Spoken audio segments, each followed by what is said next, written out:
Alors, pour vous présenter la conférence « La santé mentale vue de l'intérieur », voici Madame la juge Jannick Poirier, juge de la Cour du Québec à New Carlisle.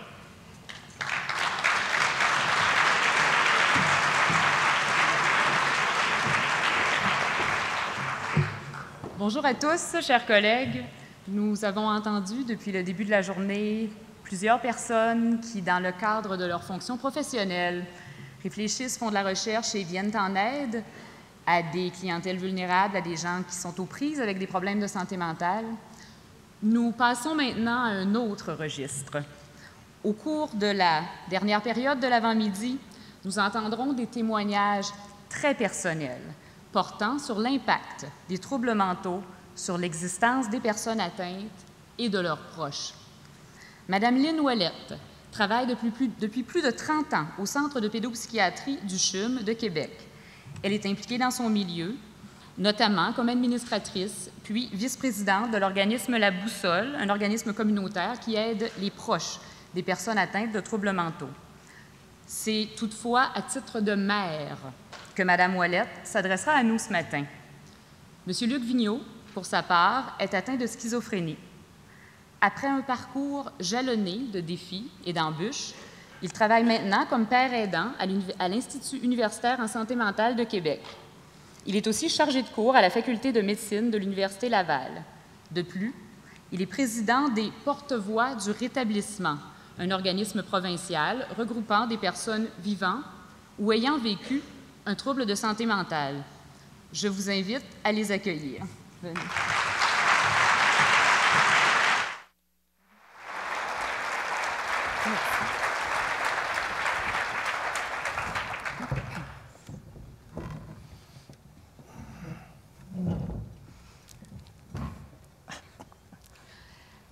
Alors, Madame Ouellette, jusqu'en 2006, vous étiez une mère de famille sans histoire, jusqu'à ce qu'un événement imprévu se produise dans votre vie et en modifie le cours. Tout à fait, oui. J'ai appris à l'automne 2006, plus vers la fin de l'année, que mon fils était... il y avait des propos bizarres, puis que... En tout cas, il n'était pas comme d'habitude, et je ne le savais pas avant parce que moi, j'ai 2 enfants qui étaient autonomes, à aller jusqu'à l'âge de la vingtaine, là, ils sont partis rester en appartement. Ma fille étudiait, mon garçon travaillait. Pardon. Et il restait avec sa copine, il y avait un travail, son auto, bref, tout allait bien. Et puis, c'est là qu'à la fin de l'année, c'est ma fille qui m'a appris qu'il y avait vraiment quelque chose qui ne fonctionnait pas. Et puis, là, en janvier, vu que je travaille au Centre de pédopsychiatrie, je suis bien entourée. Je travaille pour des pédopsychiatres. Donc, j'ai pu avoir l'aide là, pour référer mon fils là, à un psychiatre en bureau privé. Et c'est là que j'ai appris la nouvelle, le diagnostic de psychose. Alors, pour moi, ça a été un tsunami. Tsunami, vous savez, c'est un raz-de-marée.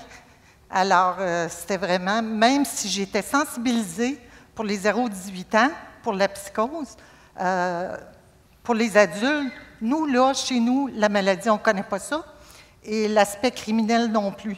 Alors, vraiment, là, on tombait complètement dans un monde nouveau. Et comment ça s'est passé pour vous et pour votre fils, évidemment?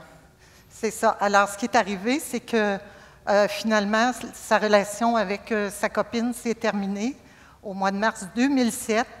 Et là, il a tout perdu, son travail, le logement. Et là, il est venu habiter chez nous. Et là, c'est là qu'on a vu vraiment, moi et mon conjoint, l'ampleur de la maladie. Parce que tant qu'on n'est pas confronté vraiment, là, on entend « propos délirants, propos bizarres ». Mais à un moment donné, un exemple, alors là, il est chez nous, il reste chez nous. Et puis, j'ai préparé à souper, puis là, commence à manger. Au bout de 3 bouchées, il repousse son assiette, parce que lui, il devenait agressif rapidement aussi, il faut dire ça. Il repousse son assiette, il dit « C'est pas mangeable, tu veux m'empoisonner ». Là, tu dis, ben non, tu t'empoisonnes pas ton fils, là, tu aimes tes enfants, là, tu as tout fait pour qu'ils soient heureux et autonomes dans la vie. Alors, tu essaies de le raisonner parce que, en tout cas, je ne comprenais pas encore c'était quoi la différence, pourquoi qu'ils ne pouvaient pas comprendre. Je ne comprenais pas qu'ils ne comprenaient pas. Jusqu'au temps qu'on m'explique vraiment, là, à la boussole, justement, qui est l'organisme dont Mme Poirier parlait, que sa réalité n'est pas votre réalité. Dans sa tête, là, il est dans un autre monde. Puis ça a été comme un déclic, une phrase clé que là, j'ai dit, OK, donc moi, ce que je vois, ce que j'entends, c'est une chose, puis lui, c'est complètement un monde différent. Alors ça, c'est sûr que ça a aidé beaucoup là, à la compréhension de la maladie. Et c'est là qu'à un moment donné, mon conjoint est allé voir... je vais regarder qu'est-ce qu'il passe ses journées sur l'ordinateur. Et là, on a eu la stupeur de découvrir qu'il est allé voir plein de sites d'armes à feu. Je ne sais pas, je pense une vingtaine ou une trentaine de sites. Et là, plus le temps avançait, puis plus son état mental se détériorait aussi, parce que le psychiatre qui l'avait vu en bureau privé, lui, voulait le revoir, mais mon fils, non, pas question. Alors là, on a dit, il faut le faire traiter contre son gré. Puis finalement, comme on était pour aller rédiger une demande d'ordonnance d'évaluation, la situation s'est détériorée la fin de semaine de la Fête des Patriotes en mai 2007. Et là, il était vraiment en crise. Et on a appelé le centre de crise parce que là, j'avais quand même beaucoup plus d'outils là, pour savoir comment agir. Parce que c'est un grand jeune homme qui mesure 6 pieds 2. Il avait 23-24 ans et un bon gabarit. Alors, il fallait que je me lève la tête pour y parler. Puis à un moment donné, je lui avais dit, tu ne seras jamais assez grand et assez gros pour me faire peur. Mais j'étais un peu brave d'y dire ça, là. Après ça, je n'ai plus jamais tourné le dos, là. Quand j'ai su pour les armes à feu, là, qui avait été voir ça, je n'ai plus jamais tourné le dos quand je préparais à manger, là. Non. Alors, c'est ça, c'est que lui, vraiment, là, il était pas mal agressif quand il perdait le contrôle là, de son état. Puis comment ça s'est développé par la suite? Est-ce qu'il est demeuré chez vous? Finalement, c'est ça, il a été hospitalisé. Les policiers sont venus, finalement, la fameuse fin de semaine du mois de mai, et puis ont réussi à négocier. Ça a pris 2 heures. Et je lève mon chapeau, entre autres, aux policiers qui ont le plus négocié avec lui, là, parce qu'il était patient. Puis là, mon fils disait, non, c'est sûr que moi, je ne vais pas à l'hôpital. Mais il est assis comme ça, là, puis c'est comme... Quand je parle d'un bon gabarit... Oui, absolument. Comment est-ce que sa situation a évolué par après? C'est ça. Alors, finalement, il a été hospitalisé, ça allait bien, il se retrouvait du travail, il était motivé. Et puis, il y a eu quelques rechutes. Puis là, en 2008, il y a eu une autre rechute. Puis là, pour lui, il était comme guéri, mais il savait, là, il y avait eu des rencontres d'informations sur la maladie. Alors, lui, il savait très bien ce qu'il fallait faire. Sauf qu'en 2008, bien, il a disparu au mois de décembre. Parce qu'à l'automne, il avait décidé de se prendre une chambre, parce que là, il voulait retrouver son autonomie. Mais là, déjà, on s'apercevait à la maison qu'on n'était pas certain du tout qu'il prenait sa médication. Et là, il a disparu au mois de décembre. Qu'est-ce que je fais? Et qu'est-ce que vous avez fait? Et combien de temps ça a duré? Oui, c'est ça. C'est que après environ 2 semaines que je n'avais pas eu de ses nouvelles, j'ai signalé sa disparition à la police.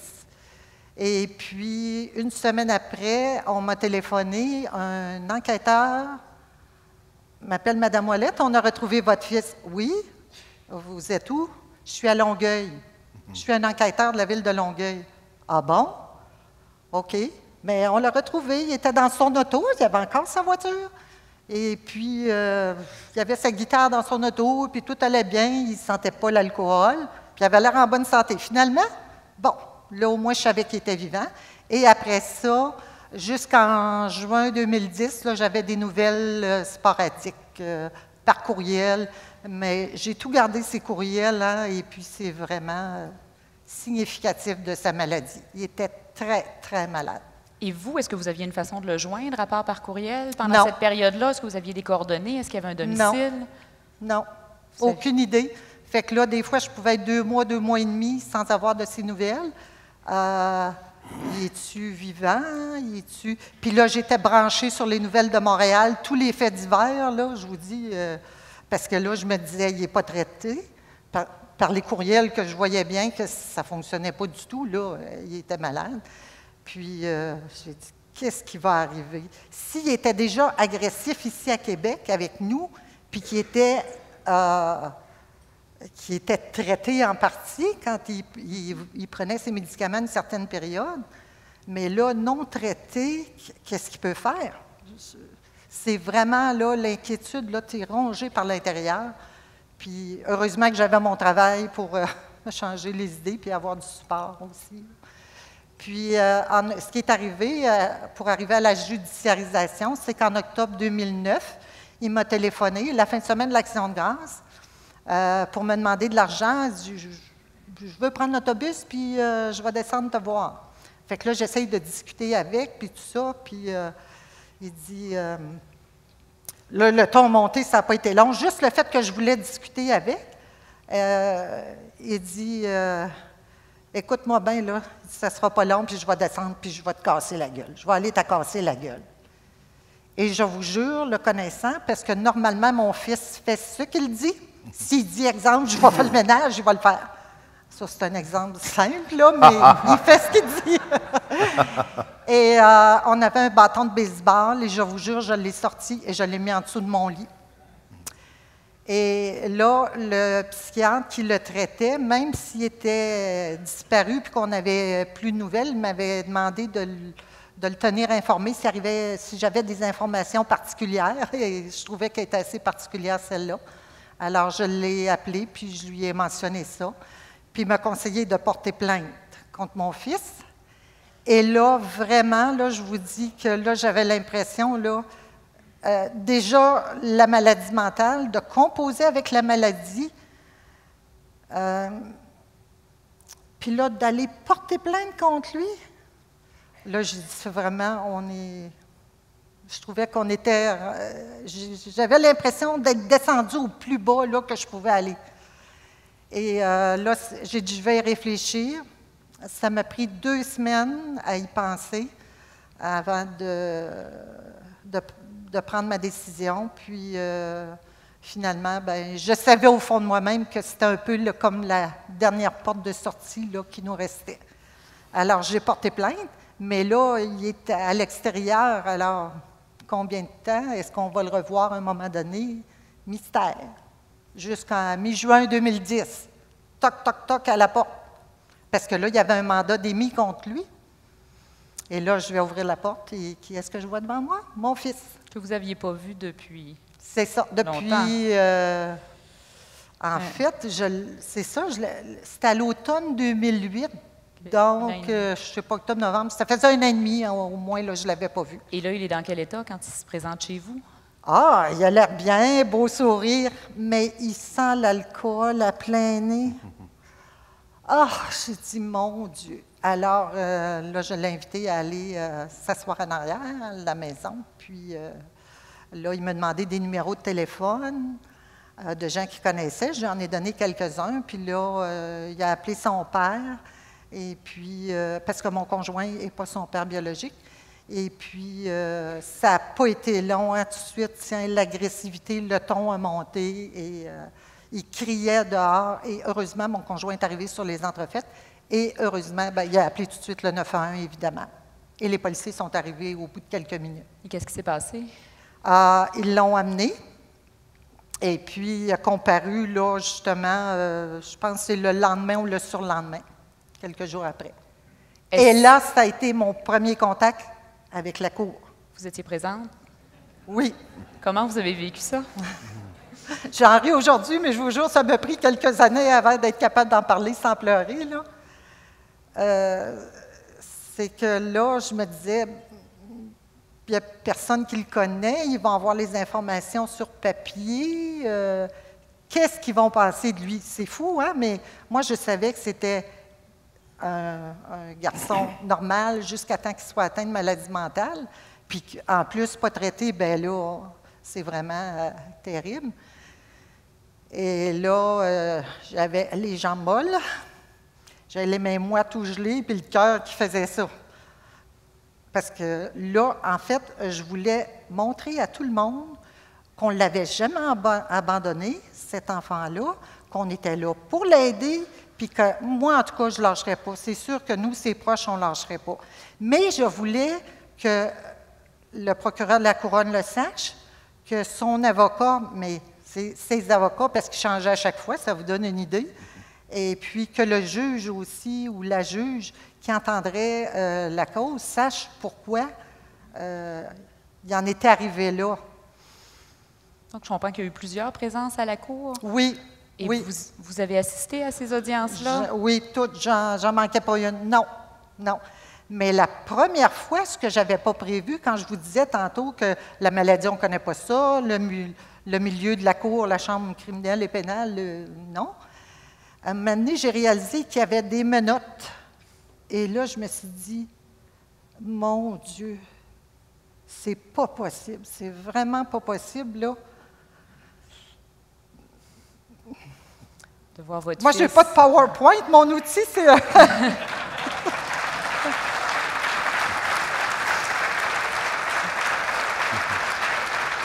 Donc, vous êtes là, Mme Ouellette, et vous êtes confrontée à la situation de votre fils, oui. qui est accusé, qui est menotté.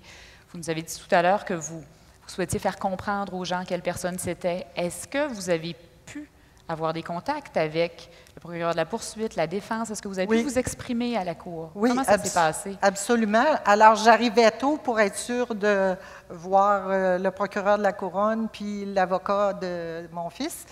Et puis, j'expliquais la situation. Et c'est sûr qu'en voyant le dossier, puis il y avait aussi le rapport, je pense, du psychiatre qui l'avait évalué là, au centre de détention avant qu'il soit transféré à l'unité médico-légale de l'Institut universitaire en santé mentale de Québec. Et puis, là, c'est sûr qu'avec le rapport, bien là, évidemment, il constatait qu'il y avait eu quelque chose avant, qu'il y avait quelque chose, puis que finalement, non, c'était pas quelqu'un qui était criminel, il était très malade, puis il n'était pas soigné. Alors, avant qu'il arrive, oui, il m'avait menacé, c'était au téléphone, il était loin, mais comme je vous dis, j'avais vraiment peur. J'avais vraiment peur, là, ça c'est certain. Avez-vous pu vous adresser au juge? Avez-vous été entendu à la Cour? Oui, effectivement, à un moment donné, je pense qu'à toutes les fois, les avocats m'identifiaient et puis informaient le juge par le fait même. Et presque à toutes les fois, on m'a posé des questions, puis j'étais bien contente qu'on m'en pose aussi pour donner là, des informations complémentaires, puis montrer aussi qu'on n'abandonnait pas Maxime là, à son sort, qu'il n'était pas seul au monde, justement. Et comment vous, comme proche de la personne, vous avez vécu ça, ces différentes étapes-là à la Cour? Comment vous vous êtes senti là-dedans? Je vous dis que les 2-3 premières fois, c'est impressionnant, c'est intimidant. Tu doutes un petit peu comment ça va se passer, mais quand tu n'as jamais mis les pieds là, c'est un petit peu difficile. Puis j'étais toute seule. J'étais toute seule à toutes les fois. Alors, c'est difficile de donner un qualificatif. Là, c'est comme si vous n'êtes jamais allé à une place, puis là, vous arrivez, vous ne savez pas comment les gens vont vous percevoir. Je ne sais pas, c'est l'inconnu, hein? C'est la première fois. Il y a l'anticipation et en bout de ligne, comment vous vous êtes senti accueilli, entendu ou pas? Comment? Ah, mon Dieu! Je dois dire merci à tous parce que vraiment, tout le monde a compris et vite. Vraiment, là, ça, ça, l'accueil que j'ai, ben, en tout cas, ce que j'ai perçu, ce que j'ai ressenti, là, c'est vraiment... d'ailleurs, j'ai un petit mot à la fin pour vous, là. Mais je le sais par cœur, mais je l'ai écrit au cas où. Pour rien oublier. Et donc, votre fils est passé à travers un processus judiciaire qui s'est Oui. Votre fils a été déclaré criminellement non responsable. Oui, tout à fait. A reçu des Oui. services par la suite. Oui, c'est ça. C'est qu'en Oui. fait, il y a eu les procédures judiciaires, donc 3 comparutions, si oui, ma mémoire est bonne, et les 3 autres par la suite pour ordonnance d'évaluation, ordonnance de garde et ordonnance de traitement pour finalement le tribunal pour la comparution au tribunal administratif du Québec. Ce qui fait qu'entre juin 2010 et octobre 2010, je suis allée 6 fois au palais de justice. Donc, Alors, mais après ça, je vous dirais que rendu à la 4e fois, la 5e fois, ben coudonc, je me sentais pas chez nous, mais j'étais un petit peu moins intimidée. donc, vous avez été impliqué à chaque étape du processus. Oui, oui, absolument. Ah oui, moi, non, il n'était pas question que je manque aucune comparution. Et par la suite, votre fils a reçu des traitements? Oui, tout à fait. Et comment Oui. ça a évolué? Ça a évolué ça a très bien évolué. Il a comme fini par comprendre qu'il fallait qu'il soit traité. Puis il se rappelait très bien de tout aussi, qu'il m'avait fait des menaces. Là, je ne savais pas s'il pourrait m'en vouloir éventuellement, mais je me disais, ça, on verra ça une autre fois. Et puis, finalement, non, parce que comme on a de très bons psychiatres à Québec,